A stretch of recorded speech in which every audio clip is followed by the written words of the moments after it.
Good afternoon friends. இப்போ நம்ம பார்க்க போகிற தலைப்பு வந்து பார்த்தீங்கன்னாக்கா கரண்ட் அஃபேர்ஸில் பர்சனாலிட்டிஸ் பற்றி பார்க்க போகிறோம். அதில் இஸ்ரோவினுடைய முன்னாள் தலைவர் கே கஸ்தூரி ரங்கன் அவர்கள் மறைந்திருக்காரு.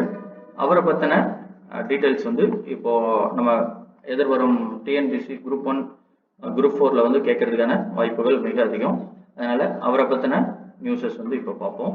ஸோ அவர் வந்து பார்த்தீங்கன்னாக்கா அவரினுடைய அந்த கே கஸ்தூரி ரங்கன் அவரினுடைய பூர்வீகம் வந்து பார்த்தீங்கன்னாக்கா உங்களுக்கு தமிழகம். ஸோ தமிழகத்தை பூர்வீகமாக கொண்டிருந்தவர்.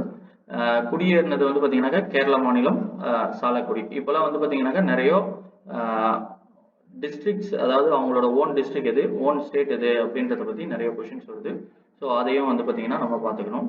ஸோ அவர் பிறந்தது வந்து பார்த்தீங்கன்னா 1940 அக்டோபர் 24 கேரளாவில் எர்ணாகுளத்தில் தான் பிறந்திருக்காரு. ஆனால் அவருடைய பூர்வீகம் வந்து தமிழ்நாடு தான். சரிங்களா? ஸோ அதை பார்த்துக்கோங்க. அடுத்தது 1971 பிஹெச்டி பட்டம் பெற்றது. ஸோ அதெல்லாம் நம்மளுக்கு அந்த அளவுக்கு இம்பார்ட்டண்ட்டாக இல்லை. ஆனால் இஸ்ரோவில் எப்போ ஜாயின் பண்ணி சேர்மனாக எப்போ வராரு அப்படின்னு பார்த்தீங்கன்னாக்கா 1994 தலைவராக பொறுப்பேற்று 2003 வரைக்கும் வந்து பார்த்தீங்கன்னாக்கா இந்த பதவியில் இருக்கார் அவர். ஓகேங்களா? ஸோ அது வந்து ரொம்ப இம்பார்ட்டண்ட்டானது. 1994 இஸ்ரோ தலைவராக பொறுப்பேற்கிறாரு. அடுத்ததாக வந்து பார்த்தீங்கன்னாக்கா 2009 2014 வரைக்கும் வந்து பார்த்தீங்கன்னாக்கா அவர் திட்டக்குழுவினுடைய குழு உறுப்பினராக பங்காற்றுறாரு. 2009 2014 வரைக்கும் திட்டக்குழுவினுடைய உறுப்பினராக பங்கேற்கிறாரு.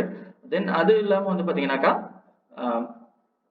பல்கலைக்கழகத்தின் வேந்தராகவும் பணியாற்றிருக்காரு. எங்கன்னா ரெப்யூட்டட் இன்ஸ்டிடியூஷன் சொல்லக்கூடிய Jawaharlal Nehru institution and then Rajasthan central university, இதெல்லாம் வந்து பார்த்தீங்கன்னாக்கா அவர் பல்கலைக்கழக வேந்தராக சான்சலராக பணியாற்றியிருக்காரு. ஸோ இதை தவிர்த்து அவருக்கு வந்து பார்த்தீங்கன்னாக்கா இன்னும் ஒரு சில விஷயங்கள் இருக்கு. என்னன்னு பார்த்தீங்கன்னாக்கா அவர் ஒரு served as a Rajya Sabha MP, ராஜ்யசபையினுடைய member of ராஜ்யசபாவா இவர் இருந்திருக்காரு. தென் அதுவும் இல்லாமல் அவர் வந்து பார்த்தீங்கன்னாக்கா பிளானிங் கமிஷனை வந்து அவர் வந்து மெம்பராகவும் இருந்திருக்காரு. ஸோ அது இல்லாமல் அவர் வந்து பார்த்தீங்கன்னா he is the former director of ISRO. Then he was the project director of Bhaskara 1.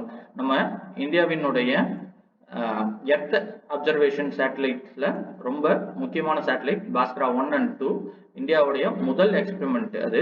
அதில் வந்து பார்த்தீங்கன்னாக்கா அவர் தான் வந்து ப்ராஜெக்ட் டைரக்டராகவும் இருந்திருக்காரு. So then he was the chairman of ISRO from 1994 2003. நம்ம ஆல்ரெடி பார்த்தது தான். தென் அது இல்லாமல் அவர் வந்து பார்த்தீங்கன்னாக்கா he chair the committee that drafted the national committee on educational policy. So என்ன அப்படின்னாக்கா நேஷனல் எஜுகேஷன் பாலிசி 2020 இப்போ ரொம்ப முக்கியமான சப்ஜெக்ட் டாப்பிக்காக போயிட்டு இருக்கு. ஸோ அதில் வந்து பார்த்தீங்கன்னா NEP 2020 ஃபார்ம் பண்ணது யாருன்னு பார்த்தீங்கன்னாக்கா கஸ்தூரி ரங்கன் தான் ஃபார்ம் பண்ணியிருக்காரு. ஸோ தென் அவர் வந்து பார்த்தீங்கன்னாக்கா ஹி சேட் த வெஸ்டர்ன் காட்ஸோடைய எக்காலஜி ரிப்போர்ட்டும் அவர் தான் கொடுத்தாரு. So reviewing the Western Ghats அப்படின்றதும் வந்து பார்த்தீங்கன்னாக்கா கஸ்தூரி ரங்கன் அவர் தான் வந்து சேர்மனாக இருந்திருக்காரு. ஸோ அவர் தான் என்ன பண்ணியிருப்பாரு, நம்மளுக்கு 37% ஏரியாவை வந்து பார்த்தீங்கன்னாக்கா வெஸ்டர்ன் காட்ஸில் எக்காலஜிக்கல் சென்சிட்டிவ் ஏரியாவா ப்ராடக்ட் கிளைம் பண்ண சொல்லியிருப்பாரு. ஸோ தென் அது மட்டும் இல்லாமல் இந்த கமிட்டி வந்து நேஷனல் எஜுகேஷன் பாலிசி என்னைக்கு கொடுத்துச்சு அப்படின்ற மாதிரியும் கொஷின்ஸ் இப்போ வந்துட்டு இருக்கு. என்னைக்கு கொடுத்தாங்க அப்படின்னா May 31, 2019 அன்னைக்கு வந்து பார்த்தீங்கன்னாக்கா இந்த நேஷனல் எஜுகேஷன் பாலிசியினுடைய ரிப்போர்ட் வந்து சப்மிட் பண்றாங்க. ஸோ தென் அது இல்லாமல் பார்த்தீங்கன்னாக்கா அவர் வந்து பார்த்தீங்கன்னா he played a pivotal role in the development of Chandrayaan 1. நம்மளுடைய லூனார் மிஷன் அப்படின்னு சொல்லக்கூடிய சந்திராயன் 1ல வந்து பார்த்தீங்கன்னாக்கா இவர் மேஜர் ரோலை பிளே பண்ணியிருக்காரு. ஸோ நம்மளுடைய தலைவரில் வந்து பார்த்தீங்கன்னாக்கா கே கஸ்தூரி ரங்கன் அவர் வந்து பார்த்தீங்கன்னா முன்னாள் இஸ்ரோ தலைவர். அவர் வந்து ரொம்ப முக்கியமானவர். ஸோ அப்கமிங்ல டிஎன்பிசிலையும் எதிர்பார்க்கலாம். தேங்க்யூ.